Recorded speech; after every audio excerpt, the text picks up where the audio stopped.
జై Srimannarayana. Talk TG studio ప్రేక్షకులకి నమస్కారం. నేను మీ Gattupalli Suresh Babu, iconic astrologer and న్యూమరాలజర్, అలానే వాస్తు కూడా చూస్తాను. అయితే ఈరోజు మనము వాస్తు గురించి ఒక 2 విషయాలు చెప్పుకుందామని మీ ముందుకు వచ్చాను. ఇప్పుడున్న పరిస్థితుల ప్రకారంగా, ఇప్పుడున్న గ్రహస్థితి ప్రకారంగా, ఇప్పుడున్నటువంటి పబ్లిక్ ఏదైతే ఉన్నారో ఈ రోజు ఉన్నటువంటి పరిస్థితుల ప్రకారంగా ఎట్లా ఉందంటే, వాస్తుని ఎవరు అంత పెద్దగా పట్టించుకోవట్లేదండి. పర్సనల్ హరోస్కోప్, పర్సనల్ జాతకంలో న్యూమరాలజీ ప్రకారంగా, ఆస్ట్రాలజీ ప్రకారంగా, ప్రశ్నశాస్త్ర ప్రకారంగా వేరే వేరే విధాలుగా ఈ టీవీలు చూడటం ఎక్కువయ్యేటప్పటికి, యూట్యూబ్లో ఎక్కువయ్యేటప్పటికి అన్ని విధాలుగా ఎవరు ఏ గురువు గారు ఏది చెప్తే దానికి నాకు ఈ పని చేస్తే మంచి అవుతుంది, నాకు ఈ పని చేస్తే చెడు అవుతుంది, నాకు ఈ పని చేస్తే ముందుకు వెళ్ళిపోతానని చెప్పేసి అని పరుగులు తీసేటువంటి జీవితంలో మనం ఉన్నాము. వాస్తు ప్రకారం కూడా మనకి వాస్తు అనేది మన మీద ఎంత ప్రభావం చూపిస్తుందంటే అది మనము చెప్పలేనటువంటి విషయం అండి. కొన్ని విషయాల వరకు ఈరోజు మనం తెలుసుకునే ప్రయత్నం చేద్దాము. మనము పర్సనల్ హరోస్కోప్ తీసుకోవాలండి. మనకి జాతక ప్రకారంగా పెళ్ళిళ్ళు కావచ్చు, జాబ్ కావచ్చు, బిజినెస్ కావచ్చు, వగేరా మనం ఎలాంటి పరిస్థితుల్లో పిల్లలు కావచ్చు, చదువులు కావచ్చు, విదేశయానం బయటికి వెళ్ళేది కావచ్చు, ప్రతి మనిషిలోనూ ఉండేటువంటి సమస్యలు అనేది కామన్గా ఉండేటువంటి పరిస్థితులు ఉంటాయండి. దీనికి సంబంధించినటువంటి ఏంటంటే, మనము ఏ గురుగారి దగ్గరికి లేదా ఏ యూట్యూబ్లోనో ఏ పెద్ద అయినా చెప్తే మనం ఏది అలా చేసుకుంటూ వెళ్ళిపోతూ ఉంటాము. ఇది చేయడం వల్ల మనకు మంచి జరుగుతుందని. కొంతమంది జరుగుతుంది, కొంతమంది జరగదు, అది వేరే విషయం. జరగదు అనే దానికి మూలం ఏంటనేది వెతకరు. ఏదో చెప్పాడు, చేశాము, జరగట్లేదు అనుకుంటారు. కానీ వేరే ఇంకేమైనా తప్పు చేస్తున్నామా, వేరే ఇంకేమైనా మనం మర్చిపోయామా, వేరే ఇంకేమైనా ఉందేమో అని మనం ఆలోచించలేకపోతున్నాం.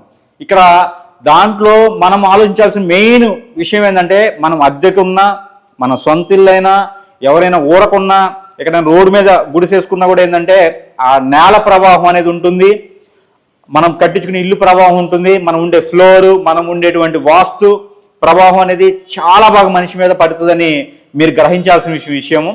దాంట్లో ఒక 2 విషయాలు ఏంటంటే, వాస్తు ప్రభావం మనిషి మీద ఎంత బాగా పడిద్దంటే, మనము చేయాలనుకున్నటువంటి పని ఆగిపోతుంది. అక్కడి వరకు వెళ్తాము, పని కాదు. డబ్బులు ఇవ్వలేం, ఎవరైనా మనకి ఇవ్వాలి, రావు. జాబు, ఇంటర్వ్యూ వరకు వెళ్తాం, సక్సెస్ అవుతాం, జాబ్ రాదు. ఇంకా ఇంటర్వ్యూకి వెళ్తూనే ఉంటాం, వెనకడికి వేస్తూ ఉంటాం. మన దగ్గర బండి ఉంటుంది, పెట్రోల్ ఉండవు.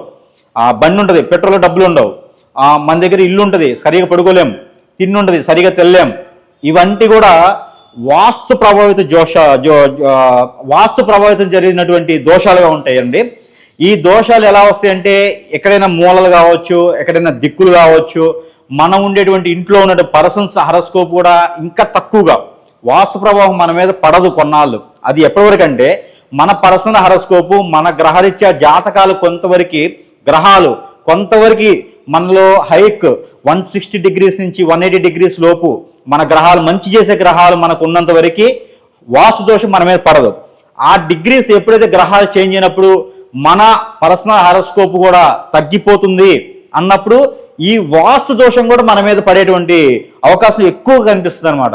అప్పుడు మనకి వాస్తు అనేది గుర్తు వస్తుంటుంది. ఇప్పుడు మనది కావచ్చు, మన ఇంట్లో పెద్దవాళ్ళది కావచ్చు, పిల్లలది కావచ్చు, ఇంట్లో ఎవరుండే ఎవరి వాస్తు కూడా, ఎవరి హారోస్కోప్ కూడా బాగాలేనప్పుడు ఈ వాస్తు దోషం కూడా వాళ్ళకి తోడవుతుంది అనమాట.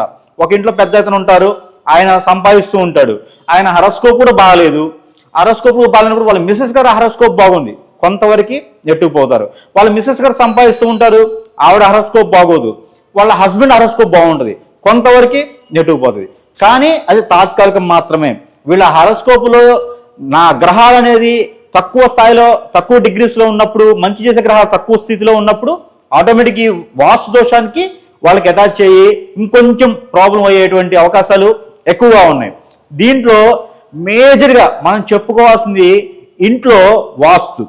ఈ వాస్తు అనేది ఫస్ట్ మనము ఇలాంటి పరిస్థితులు ఏర్పడ్డప్పుడు ఇంట్లో ఇంకోటి కూడా ఉంటుందండి, చికాకులు ఉంటాయి.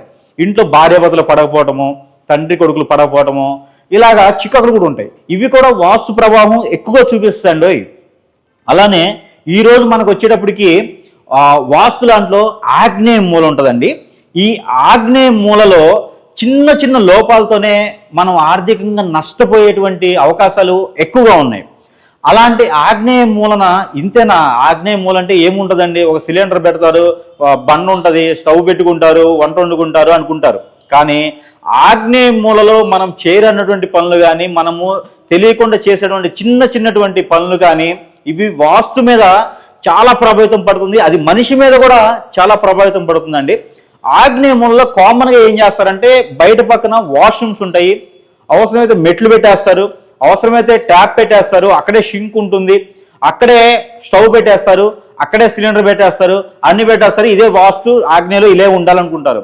కాదండి, ఆగ్నేయ మూల అనేది చాలా క్లీన్గా ఉండాలండి.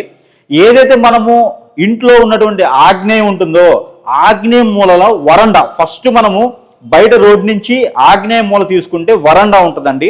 ఈ వరండా వచ్చేటప్పటికి నైరుతి మూల కన్నా కొంచెం తక్కువలో ఉండాలి. వేరే వాయువు ఈశాన్య మూల కన్నా హైట్లో ఉండాలి.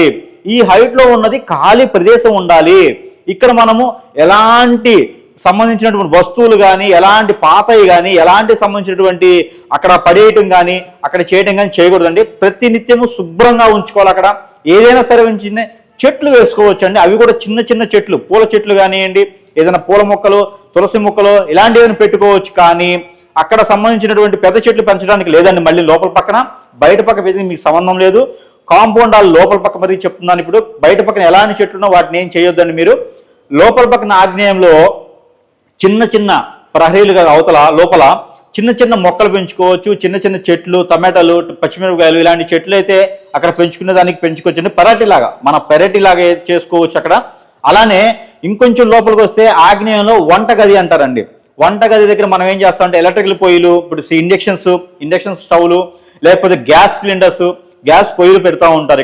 ఇక్కడ పెట్టినప్పుడు ఏమవుతుందంటే, ఈ పెట్టినప్పుడు వాస్తు ప్రకారంగా చూసుకుంటే కూడా మనము ఆగ్నేయ మూల తూర్పు ఉన్నటువంటి వాల్కి ఈ స్టవ్ అనేది ఆనించకూడదండి. ఆనించకుండా మినిమం ఇలా చేయి పెడితే, ఇలా చేయి పెడితే, ఒక ఇటుక మందమంట ఇలా ఒక బెత్త చేయి పెడితే మనకు గోడకి స్టవ్కి ఈ గ్యాప్ అనేది ఉండాలండి.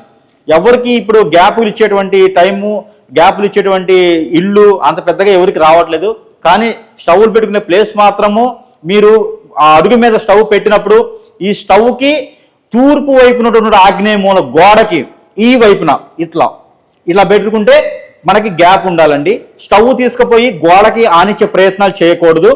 ఈ స్టవ్ని ముందుకు జరుపుకోవడం వలన మనకి ఆర్థిక సంబంధించినటువంటి విషయాలు ఏదైతే ఉందో ఇవి మెరుగుపడే ఛాయిసెస్ ఉన్నాయండి. అలానే సిలిండర్ ఆగ్నేయంలో పెట్టుకోవచ్చు. ఆ సిలిండర్ కిందన మనం ఏం చేస్తామంటే, కామన్గా ఈ వాష్రూమ్స్లో పైప్ లైన్ ఉంటుందండి. ఈ వాష్రూమ్స్లో ఉన్నటువంటి పైప్ లైన్ ఏదైతే ఉందో ఈ స్టవ్ కింద ఎగ్జాక్ట్గా ఒక కాలా తీసేసి ఆ కాలాల నుంచి పంపిస్తుంటారు. ఇలాగా అనాగరికం ఉండేది. ఇది ఏంటంటే వాళ్ళకి ప్లేసెస్ లేకపోతే వాళ్ళకి అవకాశాలు లేకనో, వాళ్ళకి ఇంకా అంతకు మించిన బిల్డర్స్ ఇంకా కట్టలేమనో, లేదా ఇంకా వేరే ఆప్షన్ ఉండవు వాళ్ళకి. కానీ ఏంటంటే వాళ్ళకి ఆర్థికంగా ఇబ్బంది పడేటువంటి అవకాశం అయితే ఖచ్చితంగా ఉంటుందండి. వాస్తు ప్రకారంగా చూసినప్పుడు ఏంటంటే, ఈ వాటర్కి సంబంధించినటువంటి ఏదైతే ఉందో ఈ లెటర్ల నుంచి, వాష్రూమ్ల నుంచి ఈ పైప్ లైన్స్ ఏవైతే ఉన్నాయో ఇవి స్టవ్ కిందగా వచ్చేలాగా కింద నుంచి వేస్తారండి. అలా వేయడానికి కూడదండి. అలా వేస్తే కూడా మనకి ఆర్థిక సంబంధించినటువంటి విషయాలు మనము కూరుకుపోతూ ఉంటామండి. చికాకులు కూడా చాలా ఎక్కువగా వస్తాయండి. చికాకులు కూడా ఇప్పుడు మనము ఏదైతే ఉందో ఇవి మనము వాయువు మూలకే తీసుకెళ్లాలండి. వాయువు మూల నుంచి మనము ఈశాన్యంలో కలుపుకోవచ్చు, లేదా మనం సెంటర్ నుంచి తీసుకొని ఈశాన్యంలో కలుపుకోవచ్చు. కానీ ఆగ్నేయ మూలలో మాత్రము అలాంటివి చేయకూడదు, అలాంటివి పెట్టకూడదండి. ప్రస్తుతం మనము ఆగ్నేయ మూల గురించి మనం మాట్లాడుకుందాము. మరొక వీడియోలో మరొక మూల నుంచి మనం మాట్లాడుకుందాము. కాకపోతే ఈ ఆగ్నేయ మూల మాత్రం ఫస్ట్ సైడ్ క్లియర్గా ఉండాలి. లోపల సైడ్ స్టవ్ పెట్టేదానికి గోడకి ఈ మాత్రము 4 వేలు పడితే ముందుకు వచ్చేలాగా స్టవ్ పెట్టుకోండి. అంతేగాని ఆగ్నేయ మూలలో ఎలాంటి వాస్తు సంబంధించిన దోషాలు చేయకూడదు. అలానే ఇంకో చిన్న విషయం ఏంటంటే, ఆగ్నేయ మూలలో బాల్కనీ ఉంటుందండి. ఆగ్నేయ మూలలో బాల్కనీ ఉండటం చాలా మంచి విషయము. ఆగ్నేయ మూలలో మనకి బాల్కనీ ఉండొచ్చు, అది కూడా తూర్పు వైపు ఉండకూడదండి. దక్షిణ ఆగ్నేయంలో బాల్కనీ పెట్టుకోవాలి. వాష్ ఏరియా అంటే దక్షిణ ఆగ్నేయంలో బాల్కనీ పెట్టుకొని వాష్ ఏరియా పెట్టుకోవచ్చు. అది తప్పు లేదండి. ఇంట్లో ఇలాగ ఉండడం వల్ల ఏంటంటే మనశ్శాంతి ఉంటుంది, పిల్లలకి ఎదుగుదల ఉంటుంది, ఆర్థిక పరంగా కూడా సమస్యలు అనేది రావండి. జయ శ్రీమన్నారాయణ.